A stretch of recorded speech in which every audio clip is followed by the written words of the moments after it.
வணக்கம், இது அபூர்வா டாபிக்ஸ். வண்டி ஓட்டுற பழக்கம் சொல்லுவாங்க இல்லையா? இப்ப நம்ம வெளிநாட்டுல left hand driving, right hand driving, right சைட்ல இது பண்ணுவாங்க. நம்ம ஊர்ல மாறி இருக்கும்போது இங்க வந்து உடனடியாக மனசு பழக்காது. ஆனா அறிவுக்கு நல்லா தெரியும் நம்ம இந்த ரோட்ல இதான் இப்படிதான் போகணும், லெஃப்ட் சைட்ல தான் போகணும் அப்படின்னு. ஆனா மனசு பழகாம இருக்கும். அது ஒண்ணு இருக்கும். அப்புறம் கார்லயே வந்து லெஃப்ட்ல இண்டிகேட், ரைட்ல இண்டிகேட் இருக்கு. ஆமா, சரிங்க. இப்போ நம்மளுக்கு ஆப்ஷன்ஸ் வந்து ஜாஸ்தி இருக்கு. நீங்க ஒரு பொலிட்டிக்கல் பார்ட்டி பேசும்போதே அதுலயே நம்மளுக்கு ஏகப்பட்ட பார்ட்டி. ஒரு பேசுறீங்க, நானும் பார்ட்டி பேசல. நீங்க ஒரு முடிவு எப்படி எடுப்பீங்க? ஏன்னா ஆப்ஷன் ஜாஸ்தினா மூலையில முடிவு எப்படி எடுப்பீங்க? அது பேசுவோம். தேர்தலுக்கு பார்ட்டி வைஸா முடிவு எடுக்கிறாங்களா இல்ல எமோஷனலா இரேஷனலாங்கறத முடிவெடுக்கிற விஷயத்துல போயிடுவோம். அதுல வந்து இப்ப பார்ட்டிங்கிறது இல்ல. அது மாதிரி ஒரு சின்ன எக்ஸ்பெரிமெண்ட் சொல்லிடலாம். நம்மளோட முடிவெடுக்குற இடம் வந்து நம்மளோட ப்ரீஃப்ரண்டல் கார்டெக்ஸ் முன்னாடி சொல்லுவோம். நம்ம அதனால என்ன செய்யலாம் அப்படின்னு யோசிக்கிறோம்னா முடிவு இங்கதான் எடுக்கிறோம். நம்ம அறியாம நம்ம கை இங்க போயிடுது. அப்ப புத்திங்கிறது அதான் என்னன்னா அப்படின்னு சொல்லி திங்க் பண்ணி அப்ப பண்ணோம். ஆனா எமோஷனுக்கு நம்ம மனசு இங்கே காட்டிடுவோம். அந்த மாதிரி போயிடுது. ஓகே, இப்ப நம்ம அதனால என்ன செய்யலாம் அப்படின்னு யோசிக்கிறோம்னா முடிவு இங்கதான் எடுக்கிறோம். நம்ம அறியாம நம்ம கை இங்க போயிடுது. அப்ப புத்திங்கிறது அதான் என்னன்னா அப்படின்னு சொல்லி திங்க் பண்ணி அப்ப பண்ணோம். ஆனா எமோஷனுக்கு நம்ம மனசு இங்கே காட்டிடுவோம். அந்த மாதிரி போயிடுது. ஓகே, இப்ப அவங்க வந்து அந்த எக்ஸாக்டா எந்த இடத்துல முடிவெடுக்கிற தன்மை இருக்குன்னு அவங்க வந்து எக்ஸ்பெரிமெண்ட் பண்றாங்க. ஒரு குரங்கை வச்சுதான் எக்ஸ்பெரிமெண்ட் பண்ணாங்க. அது வந்து அதுக்கு நிறைய டேட்டாஸ், ஒரு முடிவு எப்ப எடுப்போம், நிறைய டேட்டா கிடைச்சாதான் ஒரு முடிவு எடுப்போம். மூளைக்கு எப்ப அந்த முடிவு எடுக்கிற இடத்துல வருது, அது வரும்போது நம்ம மூளையில ஒரு ஸ்பைக் வந்துருமா, அந்த எந்த இடத்துல ஸ்பைக் வருதோ அங்கேதான் மூளை எடுக்கிற பாயிண்ட் கண்டுபிடிக்கிறாங்க. அப்ப அந்த குரங்குக்கு வந்து ஒரு ரிவார்டு கொடுக்குறாங்க. இந்த மாதிரி புள்ளி புள்ளியா ஸ்கிரீன்ல போயிட்டே இருக்கும். அது வந்து எத்தனைட்டு அந்த நம்பர்ஸ் மாதிரி ஏதாவது ஒரு அடையாளம் வச்சிருப்பாங்க. போயிடுச்சுன்னு கண்டுபிடிச்சிருச்சுன்னா ஒரு பட்டன் அமுத்துனா அதுக்கு ஒரு ஆரஞ்சு பழம் கொடுத்துருவாங்க. இதுதான் அந்த ஒரு குரங்குக்கு ஒன்று பழக்கப்படுத்தி வச்சிருக்காங்க. அப்ப அது என்ன பண்ணுது, அது ஒரு கண்ணை ஃபோக்கஸ் பண்றாங்க, அது என்ன கவனிக்குதுன்ட்டு. அப்ப ரொம்ப கூர்மையா அதை போற ஸ்கிரீன்ல இருக்கிற புள்ளியை வந்து கவனிச்சுக்கிட்டே இருக்குது. இன்னும் முடிவு எடுக்கவே இல்லை. ஏன்னா மூளையில எந்த அசைவும் இல்லை, அப்சர்வேஷன் மட்டும் தான் இருக்குது. ஏன்னா எலக்ட்ரோட் ராட்ஸ் எல்லாம் மண்டையில குத்தி வச்சிருக்காங்க, அதை சேர உட்கார வச்சிருக்காங்க.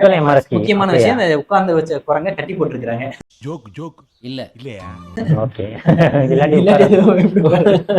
அப்ப பாத்துட்டு இருக்கும்போது முடிவு எடுத்தோடனே டக்குன்னு பட்டன் அமுத்திடும். எடுத்தோடனே அப்புறம் அதுக்கு ஆரஞ்சு பழக்கம். அந்த முடிவு எடுத்து ஒரு செயல்பாடு வருது இல்லையா, அப்பதான் ஆக்ஷன் வரும். அப்ப அந்த மூளையில வந்து ஒரு ஸ்பைக் கண்டுபிடிக்கிறாங்க, அந்த ஏற்றத்தை கண்டுபிடிக்கிறாங்க. அப்ப வந்து நான் சொன்ன மாதிரி ப்ரீஃப்ரண்டல் கார்டெக்ஸ்ல அது எல்ஐபிங்கிற ஒரு இடம். அது என்ன சொல்லுவாங்கன்னா லேட்ரல், அது வேணா கீழே போட்டுருங்க, லேட்ரல் இன்ட்ரோபெரேட்டல் ஏரியான்னு சொல்லி எக்ஸாக்டா அந்த இடத்துல வந்து அந்த முடிவெடுப்பு தன்மை வருது போல இருக்கு அப்படின்ட்டு. இன்னும் சிலது வந்து சில எலிகள் இந்த ஆராய்ச்சி பண்றாங்க. இந்த மாதிரி எக்ஸ்பெரிமெண்ட், சயின்டிஸ்ட் எக்ஸ்பெரிமெண்ட்ல இந்த சயின்டிஸ்ட் என்ன பண்றாங்கன்னா எலிகளை வச்சு ஆராய்ச்சி பண்ணும்போது இது வந்து முடிவு எடுத்து டக்குன்னு ஆராய்ச்சி பட்டன் தட்டுது. சில எலி முடிவு எடுக்காமலே இருக்குது, ரொம்ப நேரம் பண்ணுது. குயிக்கா முடிவு எடுக்கிறவங்களும் லேட்டா முடிவு எடுக்கிற வித்தியாசத்துல இன்னொரு எக்ஸ்பெரிமெண்ட்ல இதை கண்டுபிடிக்கிறாங்க. ஏன் அந்த எல்ஐபி குறிப்பா சொல்றாங்கன்னா, முடிவெடுக்க திணறக்கூடிய எலிகள்ல இந்த எல்ஐபின் பகுதி இருக்கு இல்லையா, முடிவெடுக்கிற பகுதியை கண்டுபிடிச்சிட்டாங்களே, அந்த இடத்துல ஒரு தூண்டுதல் கொடுக்குறாங்க. தூண்டுதல் கொடுத்தோம் இது ஒரு முடிவு வந்துருது. எல்ஐபியை தூண்டுனா உடனே முடிவு வந்துருது. அது தூண்டப்படாம லேட் பண்ணிட்டே இருந்ததுன்னா ஒரு சட்டுன்னு ஒரு முடிவுக்கே வர மாட்டேங்குது. அப்ப நம்மளும் மனிதர்கள்ல இப்படி இருக்கிறோம். சில பேரு உடனடியா முடிவுக்கு வந்துடுறாங்க, சில பேரு ஒரு முடிவுக்கே வரமாட்டாங்க. இது பண்ணி தப்பான முடிவு எடுத்துறாங்க. அவசரமா எடுக்கிற முடிவு தப்பாவும் இருக்கலாம், ஆனா சரியாவும் இருக்கலாம். எல்லா முடிவும் தப்புன்னு சொல்ல முடியாது. ஏன்னு கேட்டா மிலிட்டரி கமாண்டர்ஸ் எல்லாம் அவசரமா தான் முடிவு எடுப்பாங்க. எல்லாம் ரஷ் அவர் முடிவுல தான் இருக்கும். இருக்கா போர்க்கால அடிப்படையில தான் முடிவு எடுக்கும். போர்க்கால அடிப்படையில் தான் பேரு. எல்லாம் அவசரமான டிசிஷன் தான் இருக்கும். ஆனா எல்லா முடிவும் தப்புன்னு நம்ம சொல்ல முடியாது இல்லை. மேக்ஸிமம் டைம் வந்து அவங்க கரெக்டா தான் முடிவு எடுக்கிறாங்க. அப்ப அவங்க குறைந்த டேட்டா வச்சுட்டு கரெக்டான டெசிஷன் எடுக்கிறாங்க ஷார்ட் டைம்ல. இது வந்து ரஷ் ஹவர் டெசிஷன் மேக்கிங். இன்னொன்னு வந்து இப்ப சில சயின்டிஸ்டா ரொம்ப ரிசர்ச்லாம் வந்து ரொம்ப நாள் நிறைய டேட்டால வெயிட் பண்ணி அப்சர்வ் பண்ணி அப்படிதான் கண்ட்ரோல் பண்ணுவாங்க. ஃபெய்ன்மேன்ங்கிற ஒரு சயின்டிஸ்ட் கூட அவரே தன்னை பத்தி சொல்லியிருக்கிறாரு, என்னால சட்டுன்னு ஒரு முடிவுக்கே வர முடியாது. ஆனா அவர் நோபல் பிரைஸ் வாங்கினார். அவர் என்ன சொல்றாரு, தன்னோட குறையா நான் ஒரு முடிவுக்கு டக்குன்னு வரவே மாட்டேங்க. அவர் வந்து இந்த மிலிட்டரி மேனை பார்த்து ஆச்சரிக்கிறாரு, என்ன இவ்வளவு டக்குன்னு முடிவு எடுக்கிறாங்க, நம்ம எல்லாம் எடுத்தானே இன்னும் டிசிஷன் எடுத்துட்டு அப்படின்னு அவர் பாக்குறாரு. ஆனா 2 பேருமே கெட்டா போயிட்டாங்க. அவசரமா முடிவெடுத்து ஒரு ரஷ் ஹவர்ல முடிவெடுக்கக்கூடிய மூளையும் வந்து சக்சஸ்ஃபுல்லா ஒரு இடத்துல இருக்குது. நோபல் பிரைஸ் வாங்குற மூளையும் வந்து நிதானமா லேட்டா எடுக்கிற முடிவு இருக்குது. அப்ப சீக்கிரமா எடுக்கிறோமோ நிதானமா எடுக்கிறோமோங்கிறது விஷயம் வந்து இடத்துக்கு தகுந்த மாதிரி மாறுது. ஆளுக்கு தகுந்த மாதிரி இடத்துக்கு தகுந்த மாதிரி சந்தர்ப்ப சூழ்நிலைக்கு ஏதோ முடிவு எடுக்கிறோம். சயின்டிஸ்ட்க்கு அவசரம் கிடையாது. ஒரு கரெக்டான விஷயத்த சொல்லணுங்க. தப்பு அவசரப்பட்டு தப்பாலாம் சொல்ல முடியாது. ஏன்னா அப்படின்னு சொல்லலாம். இப்ப மூளை வந்து அப்படி சின்ன வயசுல இருந்து பழகி இருக்குன்னு சொல்லலாமா? 20 வயசுக்கு ஒருத்தங்க சயின்டிஸ்டுக்கு அவங்க போறாங்க, மிலிட்ரிக்கு போறாங்க. அப்ப அவங்களுக்கு ஏத்த மாதிரி மூளையும் மாறும்னு சொல்லலாம். அப்ப மூளையோட கட்டமைப்புக்கு ஏற்ற மாதிரி அவங்க முடிவெடுக்க தரும். மூளையை ரிசர்ச் பண்ணி பாக்குறாங்களா, இவங்களோட 40% வந்து இயல்பா அவங்க திறமையில அந்த மூளையில அது மாதிரியே கட்டமைக்கப்பட்டிருக்கு, குயிக் டெசிஷனா இருக்குது. ஆனா மீதி 60% சுற்றுச்சூழல் தான் அவங்க கத்துக்கிட்டு அதுக்கேற்ற மாதிரி அவங்க முடிவெடுக்கும் தன்மையை வந்து அவங்க சில பேர் பெரியவங்களானாலும் நல்லா படிச்சிருப்பாங்க. ஆனா பாத்தீங்கன்னா அவங்களோட ஆக்டிவிட்டியோ இது வந்து நான் என்ன கேக்குறேன்னா, இப்ப சயின்டிஸ்டுக்கு வந்துட்டு இவர் மாதிரி ஒரு சூழ்நிலை இல்லை. அவருக்கு வந்து ரஷ், இவருக்கு பாத்தீங்கன்னா ரஷ் கிடையாது. இவர் வந்து இன்னுமே 1 வருஷம் கழிச்சு போஸ்ட்போன் பண்ணாலும் யாரும் கேட்க போறது இல்லை. அதனால இவங்க 2 பேரும் வேலை செஞ்ச இடத்துக்கு ஏற்ற மாதிரி அவங்க டிசிஷன் மேக்கிங்கோட இதுவும் பாத்தீங்கன்னா வேரி ஆகுதுன்னு சொல்றாங்க. வேரி ஆகுது. ஆனா இது 2 இப்ப சயின்டிஸ்ட நம்ம வந்து அப்படிதான் என்கரேஜ் பண்ணணும் கிடையாது. ஏன்னு கேட்டா போர்க்காலத்துல இம்மீடியட்டா நிறைய மெஷினரி கண்டுபிடிக்க முடியுது. டிவைசஸ் வேணும். கம்யூனிகேஷனுக்கு வந்து இன்ஸ்ட்ருமெண்ட் கிடையாது. நிறைய இன்வென்ஷன்லாம் வந்து இந்த எழுதினார் மூளைக்கு வர புக் எழுதின பேராசிரியர் காமணிங்கிறார். அவர் தான் அந்த தகவலை நமக்கு பரிமாறிக்கிறாரு. என்ன சொல்றாருன்னா, நிறைய கண்டுபிடிப்புகள் வந்து போர்க்காலத்துலதான் கிடைச்சிச்சாமா. ஏன்னு கேட்டா போர்க்காலம் நிறைய தேவைப்படுது. மெடிசன்ஸ் தேவைப்படுது, எக்யூப்மெண்ட் தேவைப்படுது, வெப்பன்ஸ் தேவைப்படுது, கம்யூனிகேஷன்ஸ் தேவைப்படுது, ட்ரெஸ் மெட்டீரியல்ஸ் தேவைப்படுது. அப்ப இதெல்லாம் வந்து சயின்டிஸ்ட் வந்து சீக்கிரம் நிறைய சூழ்நிலை தான் இம்பாக்ட் பண்ணுது. இப்பயும் பாத்தீங்கன்னா ஒரு சூழ்நிலை வந்து இம்பாக்ட் பண்ணி சீக்கிரம் முடிவெடுக்கணும். கஷ்டப்பட்டு பயோ இன்ஃபர்மேட்டிக்ஸ் ஃபீல்ட்ல பயோடெக்னாலஜி பயன்படுத்தி இன்ஜெக்ஷனுக்கு வேக்சின் உலகத்துக்கே சப்ளை பண்ற அளவுக்கு பண்ணிருக்காங்கன்னா அவங்க எவ்வளவு குயிக்கா ரிசர்ச் பண்ணிருக்காங்க, அதுக்கு எவ்வளவு சயின்டிஸ்ட் ஹெல்ப் பண்ணிருப்பாங்க, டெக்னாலஜிஸ் ஹெல்ப் பண்ணிருக்காங்க. அப்ப குயிக் டிசிஷன் வந்து எல்லாருக்கும் தேவைப்படத்தான் செய்யுது. முக்கியமா இந்த மாதிரி நேரத்துல இல்லாட்டி நம்ம குறைந்து வெளியில வந்துருக்க முடியுமா? யாருமே எதிர்பார்க்காத சூழ்நிலையை நம்மளோட விஞ்ஞானம் தான் அது வந்து தீர்த்து வச்சாங்க. இம்மீடியட்டா வேக்சினை கண்டுபிடிச்சு அதுக்கு ரிசல்ட் கண்டுபிடிச்சு ஆபத்து இல்லாம பார்த்து பல நாடுகளுக்கு வந்து இலவசமா கொடுத்த அளவுக்கு பண்ணியிருக்காங்கன்னா குயிக் டெசிஷனும் தேவைப்படுது. அந்த குயிக் டெசிஷன் சரியா இருக்கிறதெல்லாம் முக்கியமே தவிர அவசரமா எடுக்கிறது எல்லாமே தப்புன்னு சொல்ல முடியாது, நிதானமா எடுக்கிறதா சரின்னு சொல்ல முடியாது. சரியா தப்பாங்கிறதா முக்கியம். அதனால முக்கியம். அதை பார்த்து கேண்டிடேட் பார்த்து நீங்க ஒரு ஓட்டு போடுறோம்னா 5 வருஷம் வரைக்கும் நம்மளுக்கு லாங் டேர்ம் இம்பாக்ட் அப்ப பாத்துக்கோங்க. அப்ப ஓட்டு போடுறதுல இப்ப நம்ம என்ன அடுத்த ஸ்டெப்புக்கு போறோம். முடிவு எடுக்கிறதுல இன்னொரு விஷயம் என்னன்னா எமோஷனல் ரேஷனல் அப்படின்னு சொல்றோம். உணர்வுபூர்வமாவே நம்ம எல்லாம் அட்டாச்மெண்ட் ஆயிருக்கலாம். நான் ரொம்ப சென்சிட்டிவா ஒரு வார்த்தை அப்ப என்னை பத்தி சொல்லிட்டா எனக்கு ரொம்ப கோவம் வந்துடுது. அப்ப நான் ஒரு முடிவு எடுத்துறேன், இவனை எப்படியாவது காலி பண்ணிடணும் அப்படின்ட்டு. இப்ப நான் ஒரு கம்பெனில நான் ஒரு டீம் லீடரா இருக்கிறேன். ஆனா என்னை வந்து என்னோட எமோஷனல் டச் பண்ணிட்டாங்க அப்படின்னு என்னை அவமானப்படுத்துற மாதிரி பர்சனல் அட்டாக் பண்ணணும். நான் என்ன பண்றேன், அது எமோஷனல் எடுத்துக்கிறேன். என்னோட சீனியரோ எடுக்கலாம் அவங்க. அப்போ எமோஷன்ஸ்னா உங்களுக்கு பேசிக்காக அந்த மெமரியை பற்றி டிஸ்கஸ் பண்ணா மெமரி ஒருத்தர் கோவத்தை தோன்றுன்னு வைங்களேன், அவங்களுக்கு ஏன் அந்த கோவம் வருதுன்னா அது ஏதோ ஒரு மெமரி வந்து ஸ்பைக் பண்ண தூண்டி விட்டுடுது. அந்த மெமரி வந்து ஒரு அந்த சம்பவம் அந்த நினைவு வந்து எப்படி இருக்குன்னா அதுல ஒரு துக்க சம்பவமா இருக்கும், இல்ல சுக சம்பவமா இருக்கும். இப்போ உங்களைய ஒரு பார்ட்டிக்காரனே நான் நினைக்கிறேன், ஒரு என்னோட தலைவர் இவர் அப்படின்ற போது எனக்கு ஒரு சுக அனுபவம் வருது. அப்ப அவரு தான் நான் ஓட்டு போடுறீங்களே, அது ஏன் அப்படின்னா அந்த பார்ட்டி இப்ப எல்லாருக்குமே தெரியுது. ஆக்சுவலா ஒரு கேண்டிடேட் இருக்காருனாவோ இல்ல ஏதோ நீங்க எதுக்கு நினைச்சுங்க, ஆக்சுவலா மூளையோட டிசைனை பத்தி நாங்க டிஸ்கஸ் பண்றோம். நம்ம தேர்தல் இருக்காங்க, அதுக்கு நீங்க இதை யூஸ் பண்ணிக்கலாம். மூளையை பத்தி தெரிஞ்சுக்க எல்லாமே இருக்கு.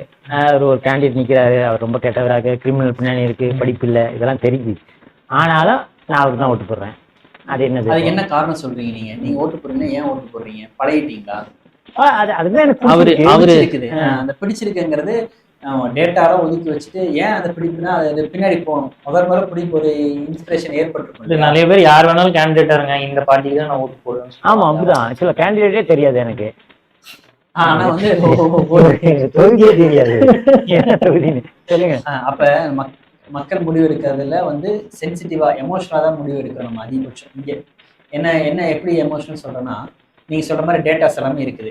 அவங்க எப்படி வந்தாங்க, அவங்களோட ஹிஸ்ட்ரி ஸ்டடி பண்றோம்.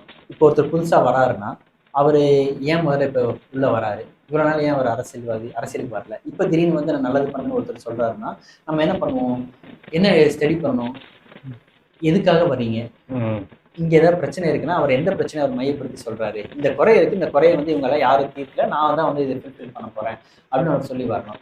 அப்ப வந்து அவரோட நோக்கம் என்ன, அவர் உண்மையிலே சோசியல் சர்வீஸா இருக்கிறாரா, இல்லாட்டி வந்து பணம் சம்பாதிக்க தயாரா இருக்கிறாரா, அப்படிலாம் நமக்கு வந்து கண்டுபிடிக்க அந்த மாதிரிலாம் ஜட்ஜ் பண்ணணும். இது வந்து புதுசா வரவங்களை பாக்குறோம். அப்ப இதுக்கு முன்னாடி அவரோட ஹிஸ்டரி என்ன, அவர் என்ன நோக்கத்துக்கு உள்ள வராரு, அவரோட பொருளாதார பலம், குற்ற பின்னணி எல்லாம் பாக்குறோம். அதுதான் கேண்டிடேட்டோட குற்ற பின்னணி எல்லாம் கொடுக்க சொல்றாங்க. என்னென்ன கேஸ் ஃபைலா இருக்குது, வெறும் ஃபைல் கேசஸ் தான் பாக்குறோம். அவர் உண்மையிலேயே நேர்மைக்காக போராடி இருக்கலாம் இல்லையா.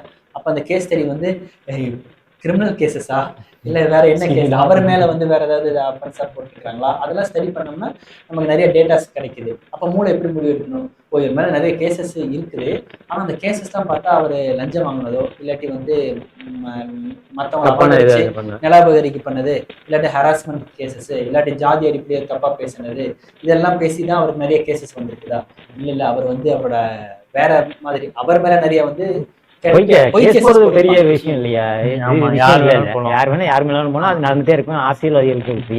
அப்ப அந்த மாதிரியான நம்ம அதை முடிவு எடுக்கிறதுக்கு முன்னாடி இதெல்லாம் நம்ம திங்க் பண்ணணும். அப்போ ஒரு ரோடு போறதுக்கு முன்னாடி அவரோட பேக்ரவுண்ட் என்ன, ஏன் அந்த பேக்ரவுண்ட் இந்த பேக்ரவுண்ட் இப்ப வந்தாரு, அவரோட மோட்டிவ் என்ன, பணம் சம்பாதிக்கிறோம்னா அவர் ஏன் வந்து இந்த இடத்த செலக்ட் பண்றாரு, அப்ப இங்க என்ன ஆப்பர்ச்சுனிட்டி அவர் எதிர்பார்த்து உள்ள வந்திருக்கிறாரு, அவர் வெல்த் நிறைய செல்வம் தான் சம்பாதிக்கணும் அப்படின்னா அவங்க இந்த களத்தை பயன்படுத்துறாங்க அப்படிலாம் நம்ம ஜட்ஜ் பண்ண வேண்டியது இருக்கு. அப்ப அந்த ஓட்டு போடுறதுக்கு இப்ப நீங்க சொல்ற கேஸ் அப்படின்னா ஏற்கனவே இருக்குது, சில கட்சிகள் தான் இருக்குது, அந்த கட்சிக்கு தான் நான் ஓட்டு போடுறேன், அந்த கேண்டிடேட் யாருன்னா கூட எனக்கு பேரு கூட தெரியாது, ஆனா நான் வந்து ரெட்டலைக்கு தான் போடுவேன், உதயசூரியனுக்கு தான் போடுவேன், இல்லாட்டி தாமரைக்கு தான் போடுவேன், இல்லாட்டி மைக்கு தான் போடுவேன், மானைக்கு தான் போடுவேன் எல்லாம் சொல்றாங்க. மறந்துட்டீங்கன்னு அப்புறம் மறக்க மாட்டேன்.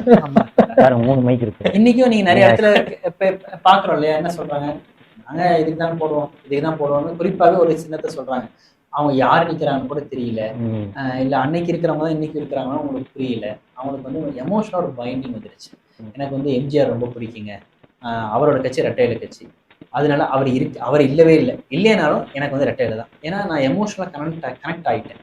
அப்ப நிறைய மக்கள் என்ன பண்ணாங்கன்னா எங்க அம்மா சரி தப்புனே, எங்க அம்மா வந்து சிவாஜி ஃபேன், அதனால எங்களுக்கு ஆப்போசிட் யாரு அவங்கள கூப்பிட்டு ஓட்டு. எங்க அப்பா ராஜி, எங்க அப்பா சாரி எம்ஜிஆர் இல்ல, எங்க அம்மாவோட மைண்ட் செட் பாருங்க, அதாவது சிவாஜி வரைக்கு ஆப்போசிட்டா யாரு பண்ணணும் அப்படின்ட்டு பண்ண மாட்டேன்.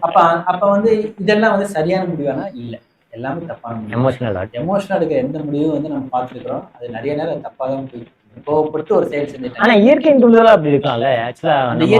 ஆதி காலத்துல ஆக்சுவலா எல்லாருக்குமே பாத்தீங்கன்னா மைண்டே பாத்தீங்கன்னா சில விஷயத்தெல்லாம் ஏன் வந்து பழக்கத்துல நீ பண்ணு அப்படின்னும் போது மனுஷனுக்கு அந்த பயம் பாதுகாப்புன்றது ரொம்ப முக்கியமா இருக்கு. இது பாதுகாப்புன்னு நினைச்சிட்டானா ஒண்ணு என்ன பாதுகாப்பு தரும், இன்னும் சுகம் தரும். ரெண்டுமே எனக்கு ஒரே ஆள் தராரு அப்படின்னா, இப்போ இங்கே நிறைய பார்ட்டி இருக்கு, அவங்களோட ஹீரோஸ் வந்து கட்சி நடத்துறதுக்கு முன்னாடி ஹீரோன்னு வச்சிருக்கு.